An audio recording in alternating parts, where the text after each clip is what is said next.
back. Yay. It's so good to be recording again. By the time at the time that we're recording, this is our actual launch day. Oh, yeah, that's true.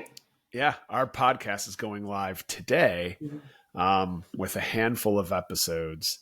So, by the time, we get this recorded and edited and uploaded, it'll be weeks later by the time you hear this podcast land. But today is the day that we launch. So it's I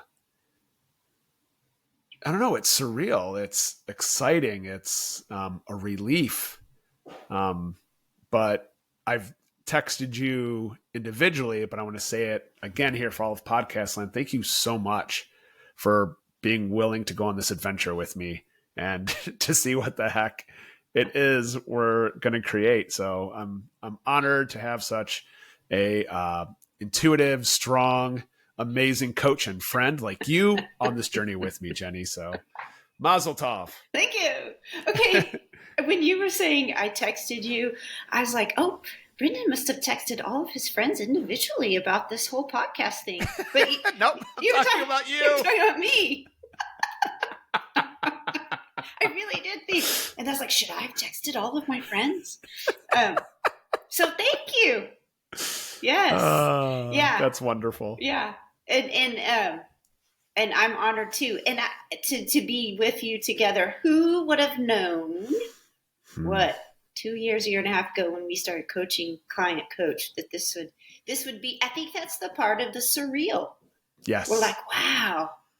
Yep. What a crazy, isn't life cool in that you could never predict it? Oh, 100%. Yeah. Yeah. And that's to me, that's the whole adventure, right? And I don't know if we've talked about it here on the podcast, but my coach shared it with me. I shared it with you, and you were kind of familiar with that time, but it's Richard Rohr who uses the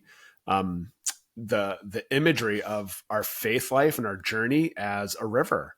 And the tide's going to take you, and there'll be times of rapids. There'll be times of calm waters, but it's all the same river. And that's our adventure. Like, we don't know what's going to be around the next bend.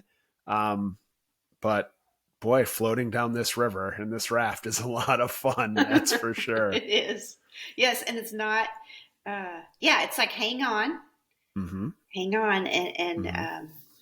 relax. Two of the things that sound different, but it's like, hang on and relax. And there's time for each, right? Yeah. And the bottom line of that Richard Rohr picture he draws between a life of faith and a river, sometimes there's rapids, sometimes it's smooth, is that it's all the same river. So especially when you have to hang on and it's rough, trust it, have faith. It's all the same river.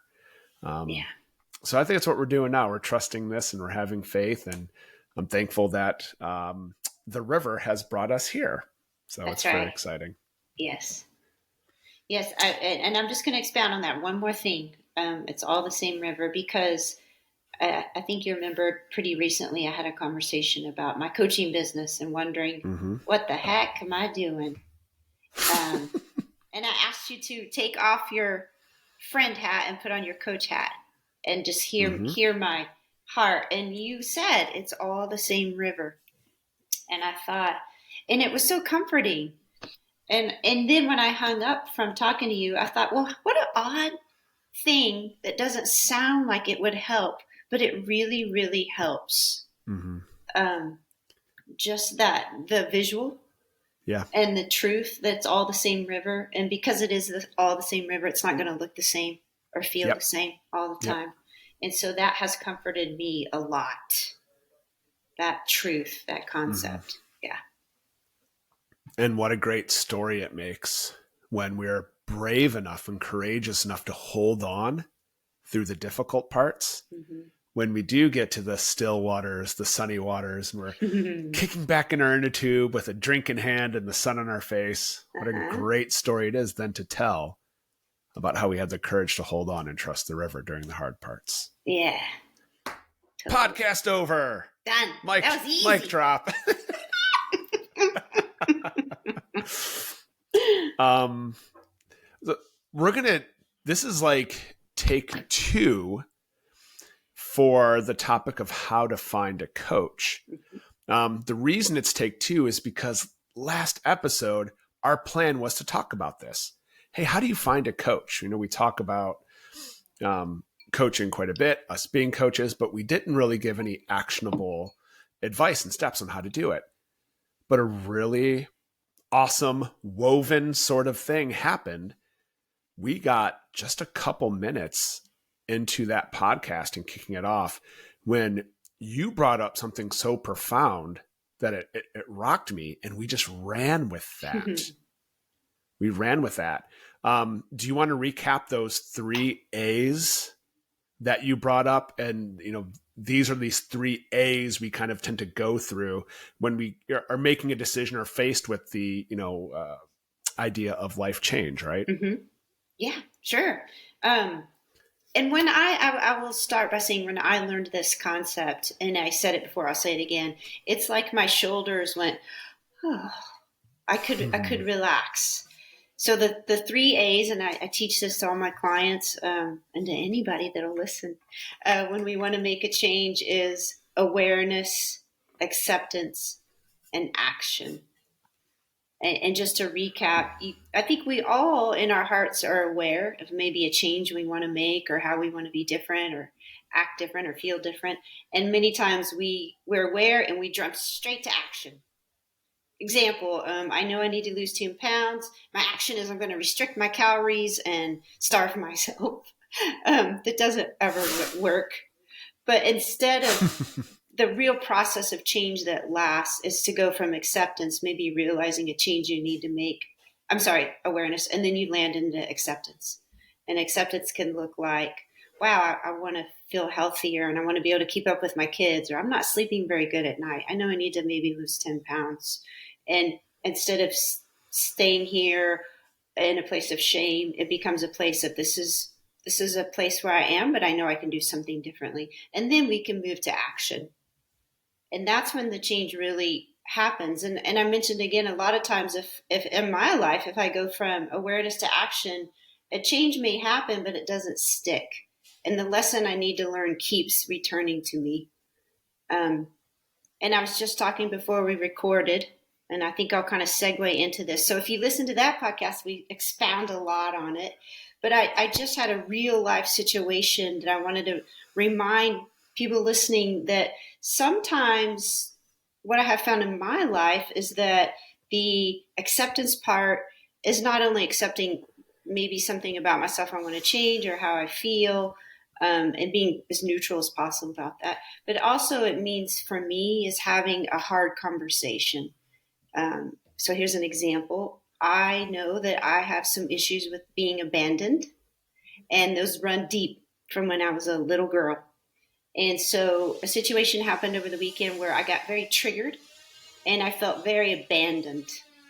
I couldn't quite figure that out yet, but what I did was try to kind of make myself feel better. And when I want to feel better, if I feel abandoned, I go straight to action. And the action is I'm going to cut everybody off, meaning I start to live my life very independently.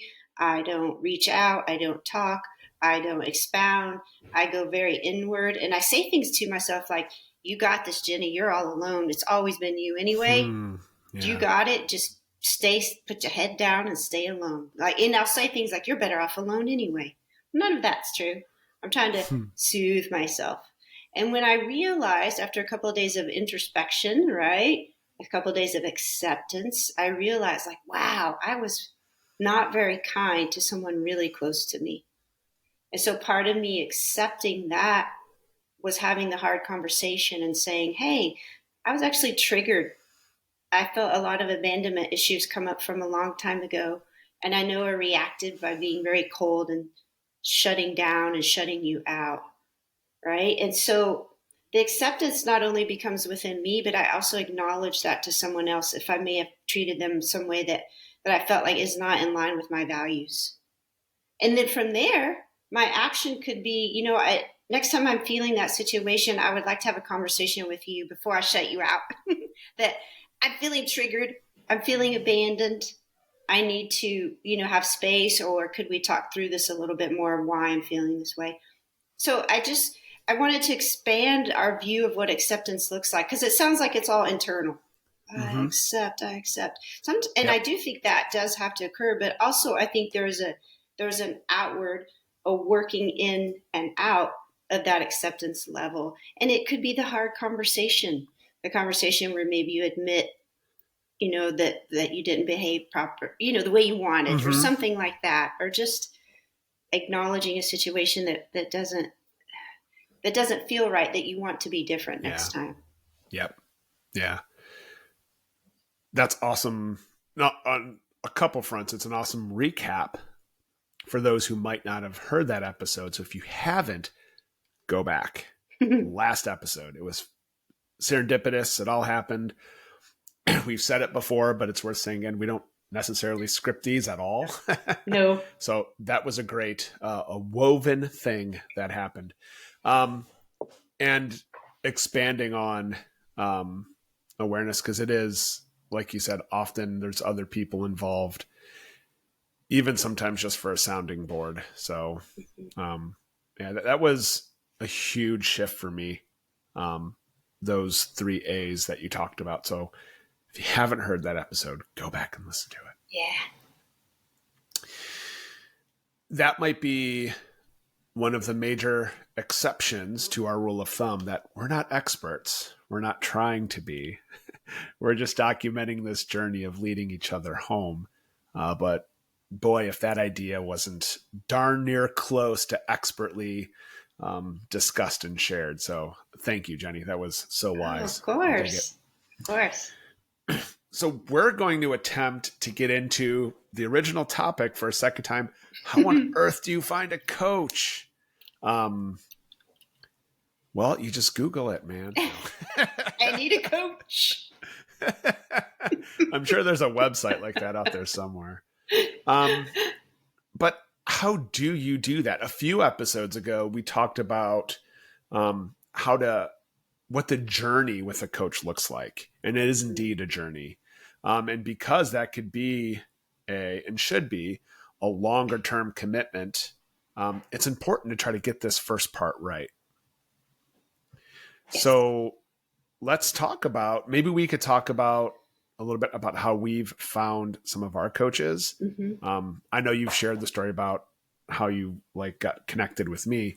And then we could get into some of the tactical ways that our listeners could research, find, and get connected with a coach. Mm-hmm. Okay. I know if you've listened to the podcast, you've heard how I found Brendon, but that came from a very new attitude that I learned. I've mentioned before that I am divorced. I didn't expect to be divorced. And one of the things I learned through being divorced and starting my life alone and differently than what I anticipated was that I needed a lot of help. And I don't know where I got this message that I shouldn't have to ask for help, that I should already know what to do. And I have this life lesson, and I've mentioned it probably to you before, Brendon, but I had never honestly had somebody turn on the electricity for my new residence. And I was petrified. I was like, I don't know. I don't know how, do I call in the electric company? Who is the electric company? I know there's TXU or something. That's a Texas thing. And so I just thought there was something in me that whispered, just ask for help. And so I literally Googled, how do you turn on the electricity in your apartment? And it was like a service where they gave me all the different options of all the different electric companies and what would be best for me. And I remember it was a lady, and she got on, and I was like, I just told her from the get-go, hey, I've actually never done this before, and I need some help. And she was so kind. And she gave me all the different options. And I was like, you know what? I need to think about this. Can I call you back? And she was like, yes, this is my direct number. And I talked to my dad. I talked to a couple other people. Like, what do you think? There's all these plans. I didn't know. And, and so the biggest lesson I learned from that lady's kindness was people want to help you, especially if you let them know that you're new to this and that you've never done it. I let down the mask of I knew the answers because I did not know any of the answers. And the lesson I learned is like, you know what? People want to help me and they want to help you listening. And so that to me would be the first takeaway when you just feel like I need help, I need a coach, to approach it in a really honest way. Even if, let's say you get a call with a prospect coach, and you could even say, I've never done this. I don't even know if I need it. But I want to explore. And so I think that having an open heart and a willingness to ask for help goes a long, long way. That's huge. I like that. That's almost like I keep going back to your awareness, acceptance, action framework. It's almost like the acceptance part all over again. It's really good. Yeah, awareness that I need electricity. Acceptance that I don't know what I'm doing. Yes. And I need help. Yes. Exactly. Yes, I was not trying to be brave. Right? Right. I was just like, hey, I'm pretty vulnerable. I need some help. And that mindset of I need help. I probably can't get through this on my own, or I don't know how to navigate this on my own, really is a prerequisite, as in my opinion, as a client. If you want to be coached in a powerful way, that's the mindset you should come in with. Yeah. It really, really is. So thinking back to when I've found my coach, I remember having it was almost like a desperate feeling. I had this desperate feeling that I'm stuck. Yeah. I feel like I should be doing something more or greater, but I don't know what and I don't know how. Yes. And so that was my moment. I've had coaches in very specific realms of my life. For example, like a business coach, trainer, nutritionist. I've had coaches for very specific things where I think for me, it was a little more clear. I want to lift more weight. I want to change my body composition. I want my profit and loss sheet for my business to look better. So that was a little more cut and dry. But from a life coach perspective, for me, I know I couldn't quite put my thumb on what it was. I just knew that I had this feeling, this void that I'm like, that needs filled. I don't know how it needs filled. I don't know with what I need to fill it. I wonder if someone can help me figure that out.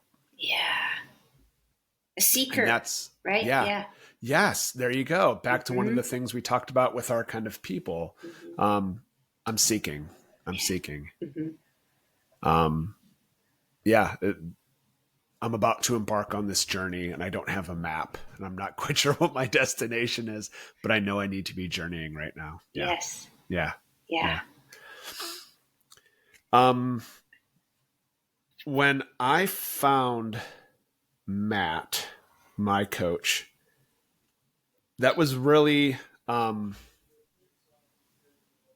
remember just starting with Google. I know I joked at the beginning, just Google it, bro. But I remember starting with Google because I knew there were a couple things that I wanted specifically out of a coach. So for example, I know I wanted someone whose faith was very much a part of their coaching program and very much a part of their life. It's like, okay, I need a Christian coach. And I know I wanted someone who would be very forward looking with me. I didn't want to focus just because I've done a very good amount of counseling and I highly recommend it. But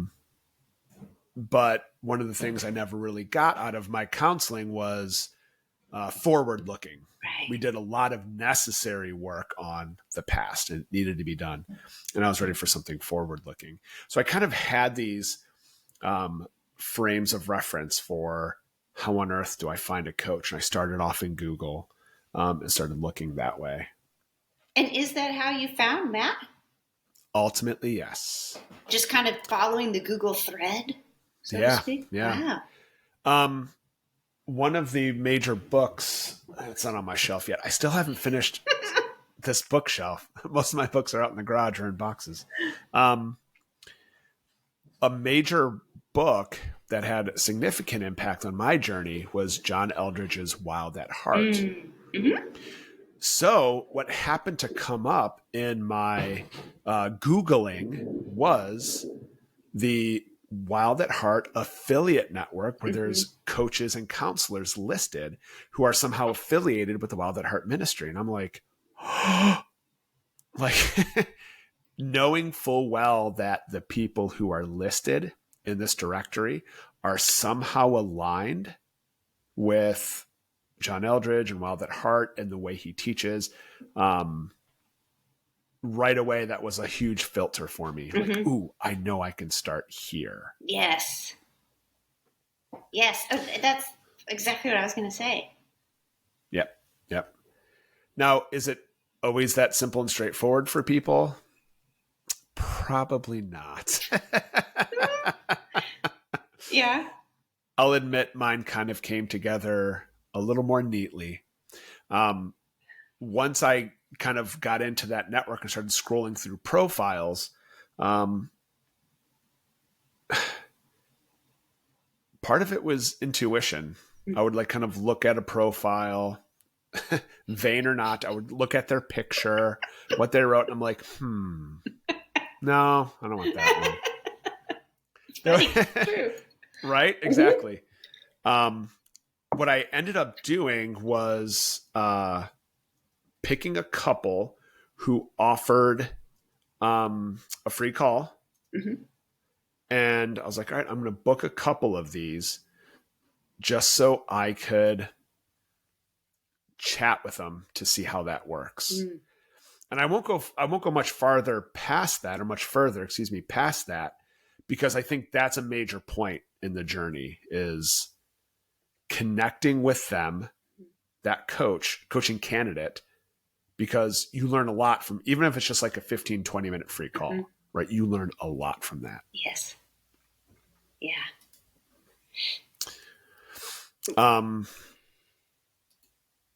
So, I mean, that's how I kind of started the triage process. I have other thoughts and ideas. What things kind of pop up for you? It's no coincidence that I was going to start exactly where you started. And you know what? I could go back to starting your favorite quote that you quoted several times in our first podcast, Frederick, I'm not going to say Buechner, about the quote, more or less paying attention to things that move you, to those unexpected tears. Yes. I would encourage listeners to take that same approach to, if there is a book you read that resonates with you and you like that author and you connect with what he or she is saying, I do exactly like you, and I have a very inquisitive spirit that's new that I learned as I've gotten older, of like, I can gather information, and it doesn't necessarily mean I'm going to make a decision, but I can rest in my ability to gather information. And I want to back up here and say, I don't know where I adopted this attitude. I don't know if it was somehow spoken to me verbally or not, that like, if you decided you were going to do something, then by gosh, you were going to do it. You know, like, even if you were miserable, even if you knew in your heart that probably wasn't the right thing to be doing, well, you said you're going to do it, so you better do it. So I grew up that way, very black or white, my whole adult life. And it wasn't until I was probably in my 40s and someone told me, hey, just because you gather information doesn't mean that a decision is made. The example I got taught was a lady wanted to move. And she's like, I'm going to meet with a realtor. I'm going to look at different homes. But it doesn't necessarily even mean that I am going to move. And I'm like, what? You're saying that you want to move, but then you really might not?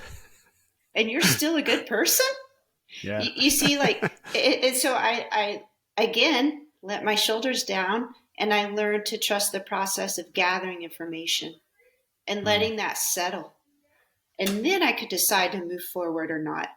So one of the ways that I began to open my heart up to gathering information was if there was something, a book I was reading, a podcast I was listening to, and something resonated with me, then I took that as that little thing, like in your quote, that it was speaking to my heart, that it was a God moment calling to me, and that I was going to take the permission given to myself to research that person out or that thing out or that idea. Yeah. So exactly what you did. I have found authors that I love. I love the way that they talk about coaching. I love the way that they treat prospective clients. And I look at their name. I Google them. I Google, do they have YouTubes? Do they have podcasts? And I just try to get as much of that information. And usually there is links to maybe they offer a school. Maybe they offer one-on-one coaching. And I consider those discovery calls, people call them discovery calls. It's usually a free consultation call, as a part of me gathering information, just like you. Right. And it's like, if someone wants to talk to me, that's you. Yeah. I did not know you from Adam. And I was like, well, this guy says he'll talk to me for free. Okay. Honestly, that was my thought. I was like, you want to talk? Yeah. Okay. And so I took advantage of, again, all help that was given to me. That thing I learned with my electricity. Like, if you want to help me and talk to me, I will take advantage of that. And then I have sat with other coaches on a discovery call and had that little heart feeling of like, nope, this person isn't for me. Not that they're bad or wrong. I could just really try to listen to that little voice that felt like, this feels right. I'm going to move forward, or I learned what I needed to learn, and that was good. Yeah. So I think I was going to start exactly where you start, is be open-hearted, inquisitive and curious. Follow that thread that feels right. And what I mean by that is, does that person, the person that you heard on the podcast, did they read a book? Are they a part of an association? And I don't think it's hard to find that information out anymore. You just keep searching. It's not. Hey, it's Brendon here, and we had so much good stuff that we're going to make this another epic 2-part episode. So make sure you turn in next week for our continuation, part 2, on how to find the perfect coach for you. We're also going to create a free resource guide for you, how you can find that perfect coach. I don't care if you're an adult or a kid or an entrepreneur or an athlete or just want to get in better spiritual, emotional, or physical health, this guide will help. Thanks.